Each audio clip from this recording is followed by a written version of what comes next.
ప్రభునకు దూరముగా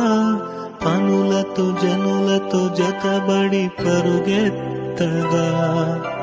పేతురు వలె నేను ప్రభునకు దూరముగా పనులతో జనులతో జతబడి పరుగెత్తగా ప్రయాసమే ప్రతి క్షణం ప్రతి నిమిషం పరాజయం గలిలయ తీరమున నన్ను గమనించితివా ప్రయాసమే ప్రతి క్షణం ప్రతి నిమిషం పరాజయం గలిలయ తీరమున నన్ను గమనించితివా